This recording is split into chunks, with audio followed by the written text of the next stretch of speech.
Pensando en aquello de Pedro y Pablo, inolvidable, con un saludo a Miguel Cantilo, por ejemplo, nos preguntábamos en el comienzo de nuestro contacto si era una marcha de la bronca y de la fe. Probablemente cuando se marcha, cuando el pueblo lo hace, hay fe. Hay rabia, hay indignación, hay mucha humillación en tantos trabajadores que perdieron su trabajo, que ven su salario totalmente deprimido. Mostremos las imágenes también de quienes han conducido hoy, aunque no se subieron en el primer momento a la idea de esta marcha, pero tienen que ser los gestores de lo que posiblemente sea la parte más importante de la lucha cuando se llegue al paro. Los trabajadores no pueden más. Estábamos recién hablando con muchachos de Loma Negra, el sufrimiento que se traduce de cada palabra que manifiestan es muy grande, y así hay cientos de miles de personas en la República Argentina. Esta gente tiene que andar por los comedores llevando a sus hijos muchas veces, cuando se quedan sin trabajo. ¿Qué otro recurso van a tener? No hay dinero ni para salir a buscar trabajo a veces. Por eso marchan, por eso serán miles, cientos de miles, por todas las calles de Buenos Aires. Buenos Aires era una ciudad que tenía como su eje fundamental el color de calles que tenían la indumentaria de cada grupo de los trabajadores que hasta allí llegaban. Podía ser verde, podía ser amarillo, podía ser azul. Todos se identificaban. Basta de tarifazo, basta de ajustes. Es que la gente no puede más. Por eso salieron con sus palmas, con sus cantos, con sus banderas, a recorrer la ciudad, a recordar a muchos indiferentes y a muchos satisfechos. Bronca porque ríen satisfechos, dice la marcha de la bronca. Porque hay algunos que efectivamente ríen satisfechos y que con lo único que gozaron fue con esa imagen final de la policía de la ciudad de Buenos Aires teniendo una señora con un precinto. La pusieron detenida durante todo ese tiempo hasta que vino una abogada y los convenció de quitarla de allí, porque en algún momento alguien debe haber llamado: che, está dando mucha vergüenza. Terminemos con esto. ¿Por qué sucede? La revista Contraeditorial de mis amigos Roberto Caballero y Gustavo Cirelli lo dice muy bien en la tapa. Es un final de fiesta. El final de fiesta, el ocaso de la presidencia de Mauricio Macri, se produce por todo esto que, bueno, desde que el establishment que lo instaló en la Casa Rosada le bajó el pulgar y lo califica de traidor, una cosa casi rara para el propio Macri, con empresarios que lanzan candidatura de la Baña o que preguntan por Cristina Fernández de Kirchner, hay un final de fiesta. Esta es la revista Contraeditorial. Y Kicillof estuvo hablando con mucha energía hoy, procurando en el Congreso que el tema de las tarifas sea postergado, que no se tiren permanentemente contra la gente, porque después marchan y se manifiestan de esta manera. Actúa como si la situación fuera completamente otra. Pero por otro lado, no ha parado el presidente de la Nación ni un solo día desde que está en el gobierno de provocar a las víctimas de los propios desastres que arma. Ha sido una extraordinaria y enorme y escandalosa estafa electoral primero y desde el gobierno después. Han mentido, pero las consecuencias de esa mentira, hoy no solo, como decía el diputado Rossi, se ven en la pérdida de popularidad del gobierno, sino que se ven en un desastre mayúsculo que han armado en todo el tejido productivo de nuestra nación. Lo grave es que siguen mintiendo. Hoy habló Macri y otra vez mintió. Tomó unas cifras, no sé si las memorizó mal, se basó en eso, hasta se hizo el indignado. Este país ha vivido la inflación. En los últimos 70 años tuvo 62% de inflación. No es así. Pero tomó además un periodo absurdo. Los últimos 30 años marcan un 17% de inflación. Yo recordaba este número por una nota de Manuel Álvarez Agís. Primero escuchemos a Macri y después veamos cómo Chequeado empieza por desmentir diciendo que fue engañoso lo que dijo Macri en ese discurso y en esa parte en la que se permitió él, el que lo iba a resolver de taquito, el super crack, el jefe del mejor equipo de los últimos 50 años, los jugadores de la Champions League, los jugadores de las grandes ligas, los que le decían la inflación, pero la inflación, ¿qué problema puede haber? O cuando Gustavo Silvestre le preguntaba, ¿y cómo van a hacer para sacar las ganancias? ¿Usted está seguro que lo puede hacer sin afectar el presupuesto? Totalmente, gato. Un canchero de aquellos. Ese canchero termina enojado y diciendo mentiras respecto a la inflación, porque ya no sabe qué decir de la inflación. No va a hablar de un dígito no va a decir la estamos bajando, porque lo dijo hace días y al siguiente, la inflación subió. Entonces le dijeron, mirá, hay que hablar de la inflación, porque todo el mundo está hablando de esto. Entonces, tomá estos números de hace 70 años, o los memorizó mal, o como le pasa muchas veces al pobre Macri, se los escribieron mal. Y aquí está, indignado, prepotente, porque a él le parece que ese es el estilo que lo puede mantener en la presidencia de la República. Si alguna vez se preguntara para qué, cuánto bien se haría a sí mismo y a millones de personas. Sí, cómo le está costando todos los meses llegar a fin de mes.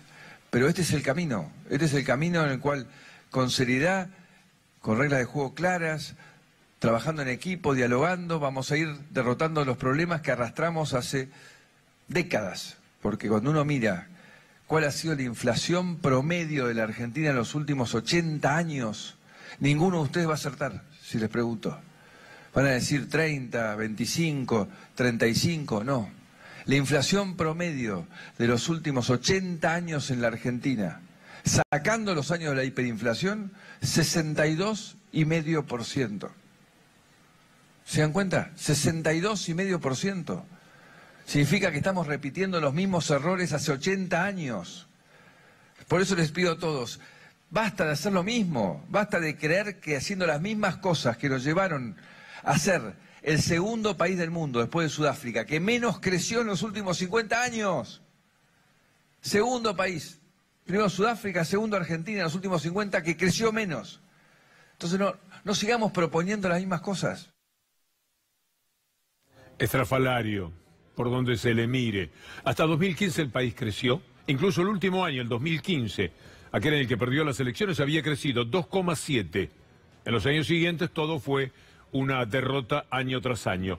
Pero a propósito de estas cifras que sacó de la galera Macri para hablar de inflación, lo que dice Chequeado, el primer desmentido, mañana lo vamos a desarrollar.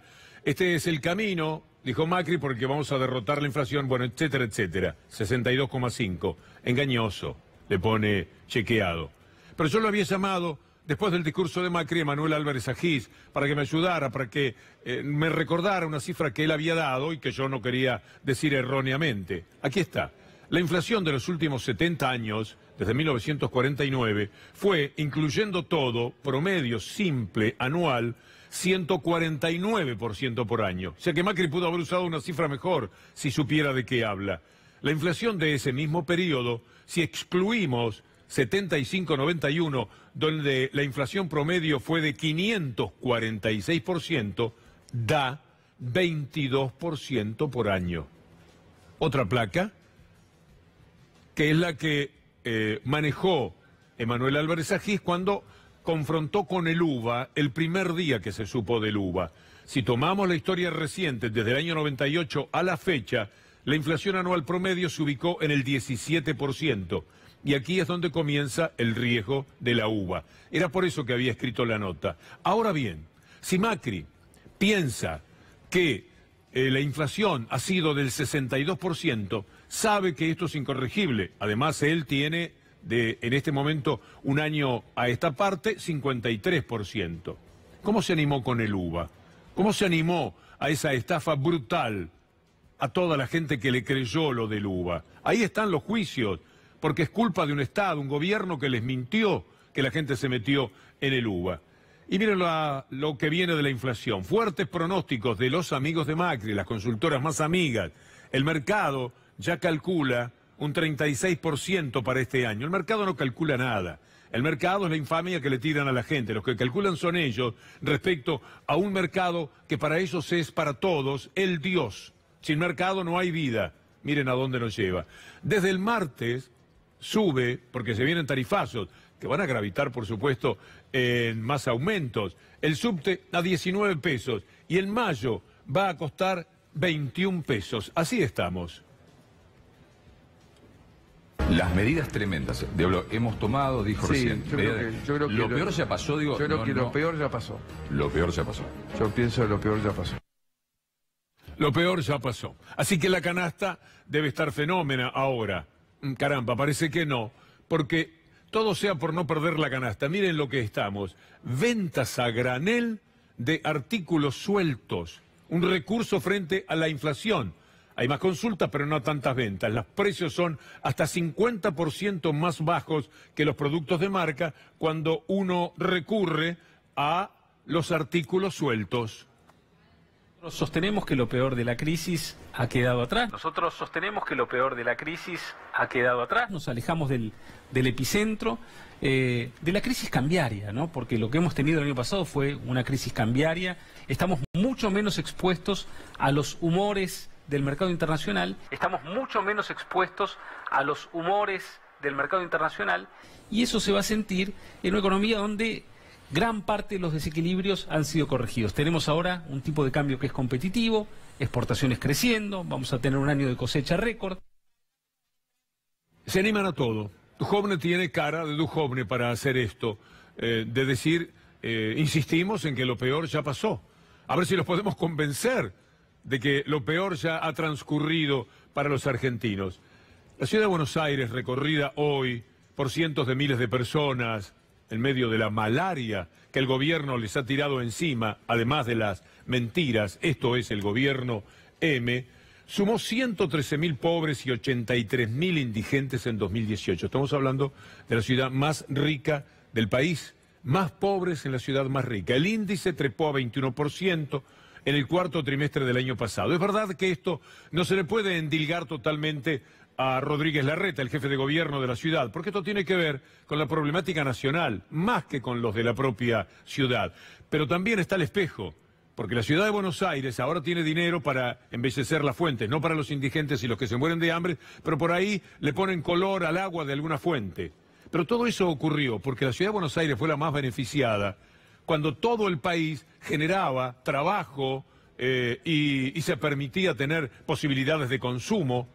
¿Dónde iban a consumir más que en esta excitada ciudad de Buenos Aires, donde las vidrieras, donde el lujo que en muchos lugares tiene la ciudad es como un motivo, un llamador permanente? Acá se iba a consumir más. Esta era la ciudad que más se iba a enriquecer. Por eso Buenos Aires pudo hacer tantas cosas como las que hizo. Y como las que todavía sigue haciendo, porque destinan más dinero para eso que para los dramas que a la ciudad le toca afrontar. ¿Vos no crees que estamos viviendo una crisis, que estamos pasando una crisis? Yo creo que lo peor ya pasó. Otra vez, lo peor ya pasó. Lo peor ya pasó.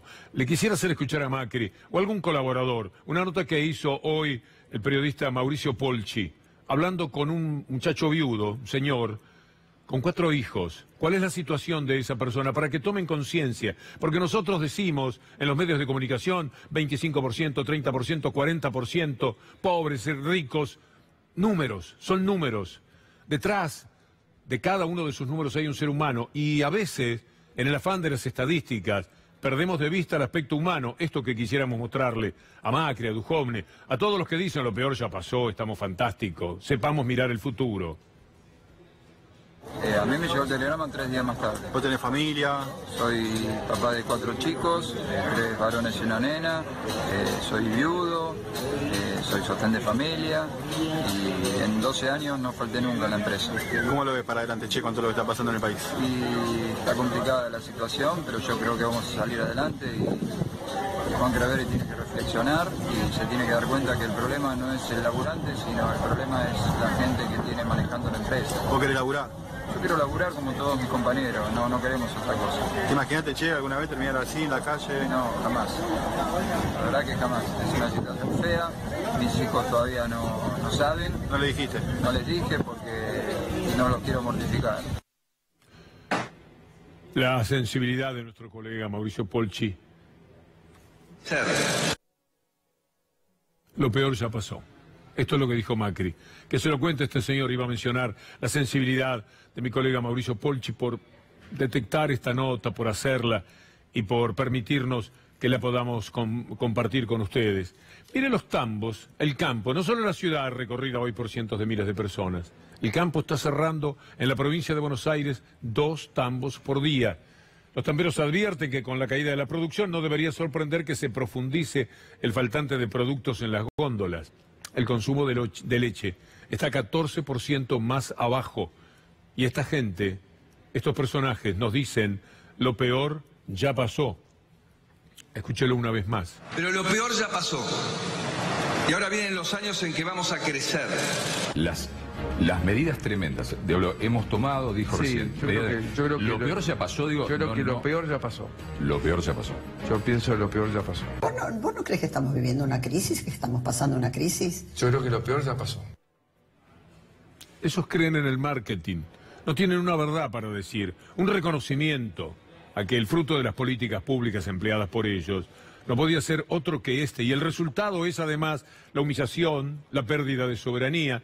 Porque no puede ser que haya un solo argentino, ni los ricos que miran con cariño a Macri y a lo que él representa, pueden sentir satisfacción. Caramba, tampoco no se puede querer a un país.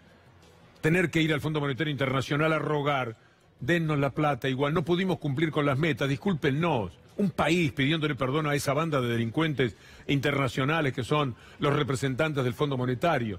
Para acceder al crédito, además, hubo que pedir perdón.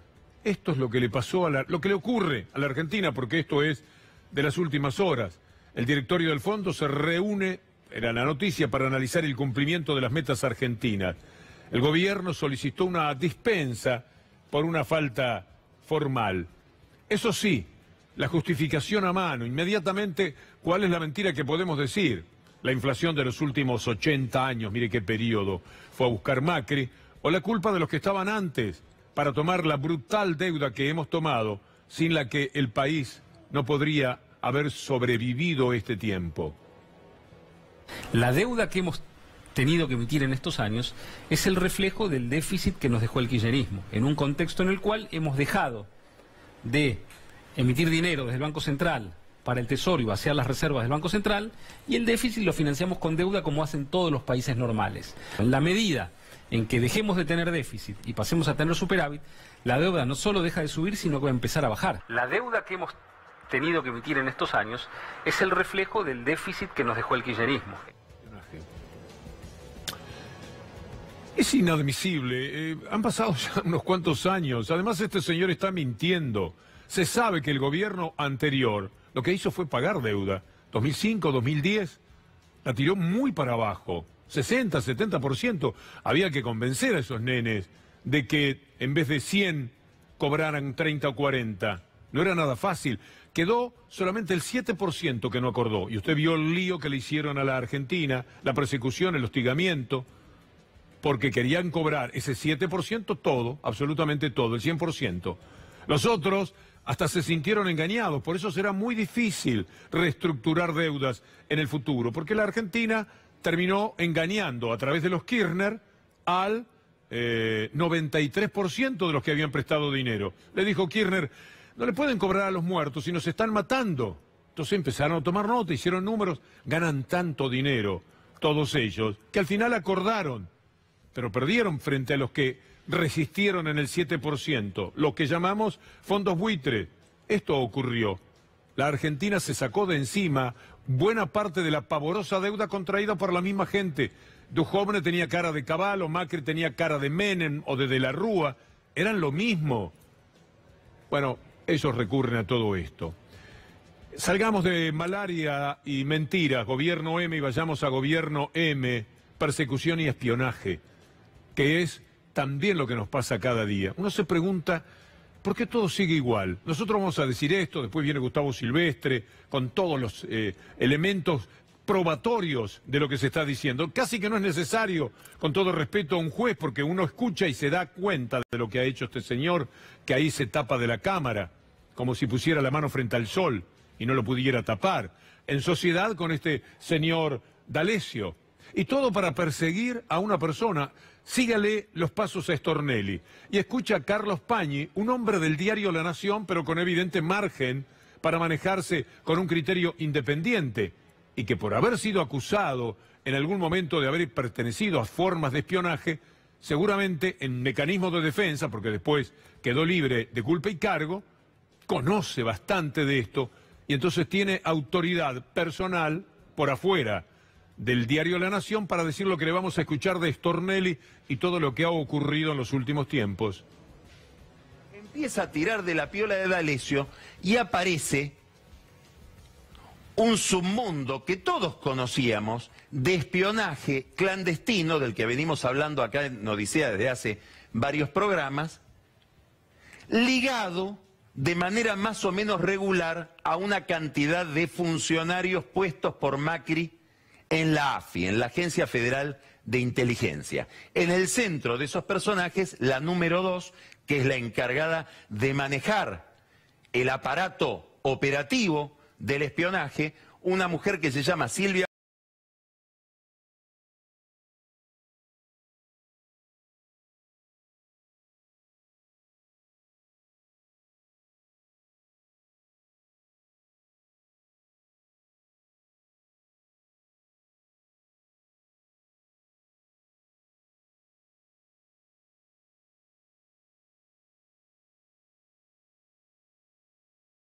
En mano a Cristina, seguís preso. Necesitamos que digas esto. Y el arrepentido lo dice, con tal de irse de la cárcel. Hay versiones que dicen que algunos han hecho declaraciones que están depositadas en escribanías diciendo yo dije tal cosa porque me apretaron, porque si no, no podía salir de la cárcel.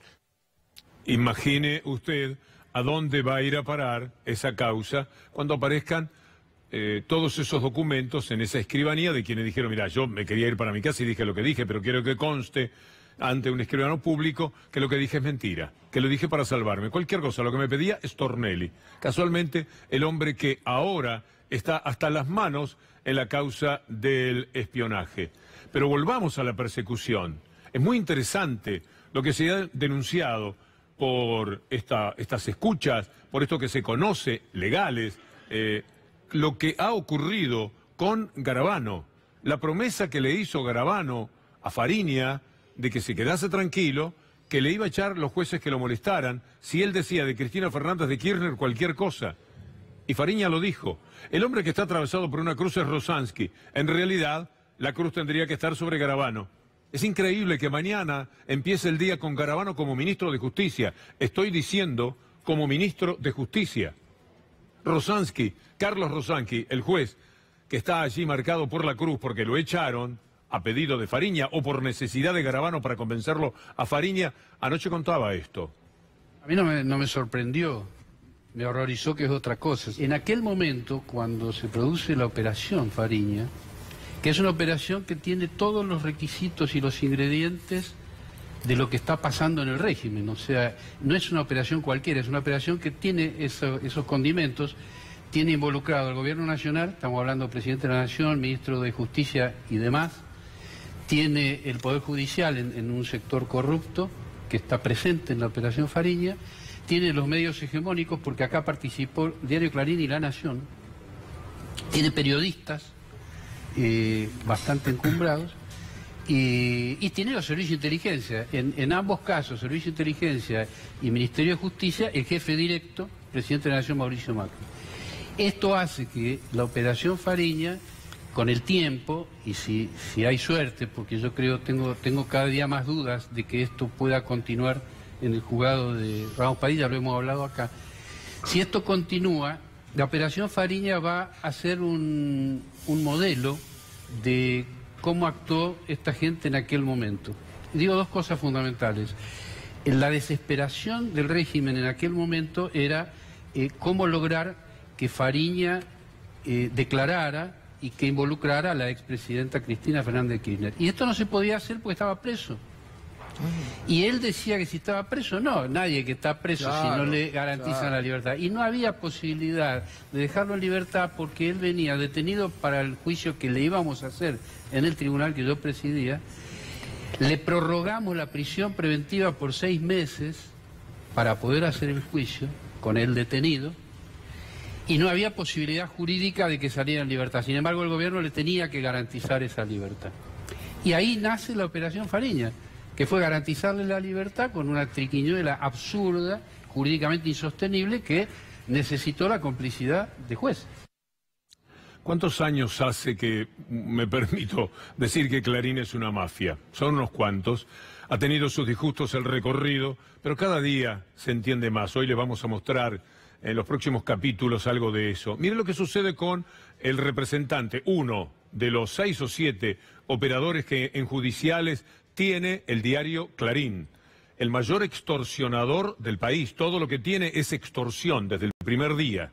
siempre la extorsión. Son los capos en ese sentido. La justicia pone la lupa sobre Santoro, apunta a los teléfonos y pide que Clarín envíe sus notas. El juez Rodríguez, en este caso, define la situación del periodista involucrado en un caso de extorsión al empresario Gabriel Traficante en la causa de los mafias de los contenedores. ¿Sabe desde cuándo están mencionados Santoro y D'Alessio, un solo corazón, en el espionaje que después va inmediatamente a las páginas de Clarín con sus dos periodistas, Santoro y también el periodista sobre narcotráfico, Marcelo D'Alessio? 3 años hace que se sabe. Hay causas que los mencionan. 70 hojas mencionan repetidamente estos nombres. Y así están, como son Clarín, vía la extorsión, se pueden sostener de cualquier manera. Mire lo que contaba ADN con Tomás Méndez al frente anoche en la programación de C5N. Aparte le dice, ¿cómo no va a haber programa? Le dice D'Alessio. Ese día me volvió a llamar y me dijo, último aviso, mira el programa esta noche, si no reaccionás mañana, esto es una guerra. Te sacan en Clarín y ahí empieza. Dale, Tuni. Bueno, entonces esa noche, 5 de abril, al día siguiente, después que dijo OPS el día anterior en lugar de OAS, esto es lo que pasó. Garromen en 6 meses de prisión preventiva, el vicepresidente de Ecuador y demás, pero que uno... Bueno, ya también con color de medio. Con color de medio y demás. Pero no es solamente esta causa, Maxi, porque acá esta causa por la que va al preso es por la del triplex, que costó $1.200.000, un triplex de 251 metros cuadrados, que dice el juez que se lo regaló precisamente a la empresa OPS, una de las grandes constructoras, a cambio de contratos de obras públicas. Prestando atención, nuestros colegas de ADN encontraron que no solamente Santoro mencionaba la empresa de Cifuentes, sino también la cifra, $1.200.000. Detectar eso es muy interesante y es lo que seguramente, entre 1000 cosas más, tienen los jueces. Pero se llega muy alto en Clarín. Santoro es Santoro. Son 6 o 7, mínimamente con nombre, con firma, bien destacados en el diario Clarín, trabajando a nombre de la mafia. Santoro ha hecho cualquier cosa, cualquier cosa. Es un periodista, sí, trabaja en un diario. Labura de periodista como sentimos la función. Fue todo igual para él después que dijo que, qué sé yo, Máximo Kirchner y Nilda Garré tenían 60, 70 millones de dólares en Delaware, en un banco que no existía, en una cuenta que no existía, demostrado ya desde el primer momento, pero luego a rajatabla por la propia embajada, el gobierno de los Estados Unidos. Y si la vida sigue andando para él, siguió mintiendo lo más campante. Estaba trabajando muy duro el hombre. Estaba aportando a las páginas de Clarín toda la infamia que Clarín necesita para que no solamente quitó al gobierno, sino evitar que vuelva. En eso están. De ahí que se llega a el nombre de Roa, por lo que veo. La gente del Destape pone mensajes inéditos entre D'Alessio y Santoro sobre el 2 de Clarín. Roa es mi nuevo amigo. Los mensajes de Santoro con el espía ilegal, D'Alessio, etc. Hoy le pedí a Ari Lijalad, del Destape, que me hiciera un comentario sobre esto. La aparición de mensajes que vinculan al número 2 del diario Clarín, Ricardo Roa, es muy importante. Estos mensajes se los mandó Marcelo D'Alessio a Daniel Santoro, sí, el escriba que llevaba adelante las operaciones por las cuales luego Marcelo D'Alessio extorsionaba gente. ¿Qué es lo que decía el mensaje? Roa es mi nuevo amigo. La fecha es importante porque la fecha es 4 días después de que estallara todo este escándalo y la misma fecha que Clarín salió con una tapa donde trataba de decir que esto se trataba todo de una operación de exfuncionarios kirchneristas que están presos en Ezeiza para ir en contra de Stornelli. Y lo más notable es que ese mismo día la editorial del diario Clarín la firmaba el propio Roa, que decía Netflix no lo haría tan bien. O sea, esa etapa que la armó Ricardo Roa, el número 2 de Clarín, lo que hacía era tratar de desarmar esta investigación que hizo Horacio Berbisky, que involucra a Marcelo D'Alessio, al fiscal Stornelli, y que terminó derivando en una gran investigación sobre las operaciones de inteligencia ilegales que suceden en la Argentina. Lo que muestra también el caso de Roa, que insisto, D'Alessio dice Roa es mi nuevo amigo, lo que muestra que no se trata solo de Daniel Santoro o de Nicolás Wiñaski, que fue el que escribió esa nota en base a lo que le dio su amiga Elisa Carrió, sino que se trata del diario Clarín. No estamos hablando simplemente de un periodista, sino de su jefe Ricardo Roa y del diario Clarín, en el cual sin el aval político de la empresa ninguna de estas operaciones se podría llevar a cabo. ¿Usted cree que es casualidad que en 18 meses menos D'Alessio haya escrito 16 notas en Clarín? el gran extorsionador, el gran espía, lo de gran espía me parece un elogio. ¿A nombre de quién estaba actuando? ¿Con quién jugaba? Con la gente de Clarín para Clarín. Porque el final destinatario de todo esto es la mafia de Clarín. Bueno, ahora estamos en presencia del descubrimiento cotidiano de las cosas como son. Por supuesto que introduciendo personajes que son estrafalarios para estas historias. Hay dos fiscales. Uno es Casal, que es el jefe de los fiscales, da vergüenza. El otro es Curi, el de Dolores, el que está al lado de Ramos Padilla. ¿Por qué no se contagia un poquitito de Ramos Padilla? Que le toque el saco, a ver si se hace una persona decente en el manejo de la justicia el fiscal Curi. No soporta el más mínimo test de racionalidad.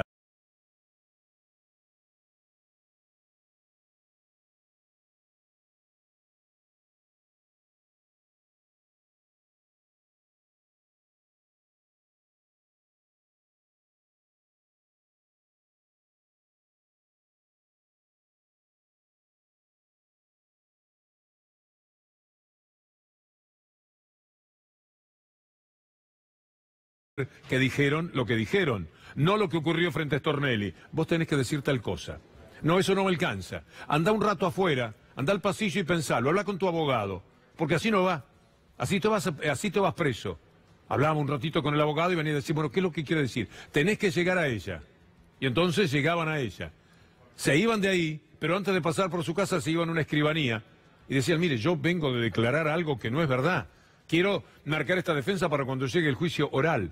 Esta es la verdad. Hablemos de Curi y de Casal, elijan ustedes el orden, a través de un programa estupendo.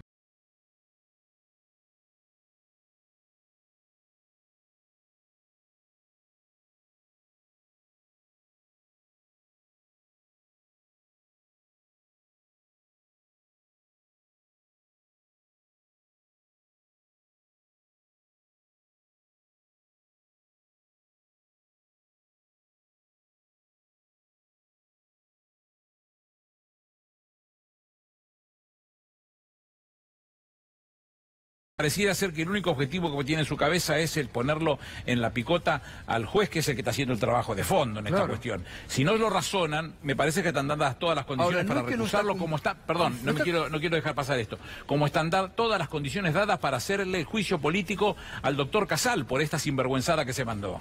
Todo para hacer el juicio político a este señor. Ahora digo, al fiscal Curi, ¿no se le podría iniciar también un jury? Porque digo... En principio había que recusarlo. En principio son tantos los palos en la rueda que ha puesto que había que recusarlo. Córrase, señor, que venga otro fiscal, no un amigo, un fiscal en serio que tenga ganas de trabajar, no usted, que demuestra todo lo contrario y que se pueda abocar a lo que está sucediendo, que aunque los diarios todavía no lo muestran. Pero es una vergüenza la actuación de Curi. Debería no solo recusarlo, sino que él mismo, una vez que lea mi recusación, sería buenísimo que renuncie y que se dedique a otra cosa. Porque es una vergüenza lo que ha hecho en una de las causas en donde, digamos, la República está esperando la reconstrucción ética de cierto sistema judicial. ¿Y en base a qué lo va a recusar? Y es joven encima. Sí. En base a que él como fiscal es el mejor defensor de la causa. Lo único que ha hecho es presentar obstáculos para todo.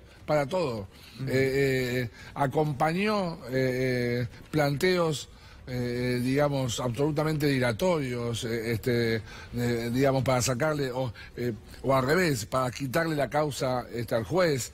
Él tiene que ser una herramienta de auxilio, de impulso. Él tendría que marcar la velocidad de investigación más alta en este proceso. Usted escucha estas cosas y piensa, bueno, mañana tiene que explotar todo. No va a estar Curi, no va a estar Garabano, no va a estar Stornelli, no va a estar Moldes, que apareció en escena, vio que había una cosa de mugre jurídica y dijo, como el que ve luz y entra, acá me meto. Garabano, todos ellos, mañana van a estar muy campantes allí. Impunidad. La seguimos.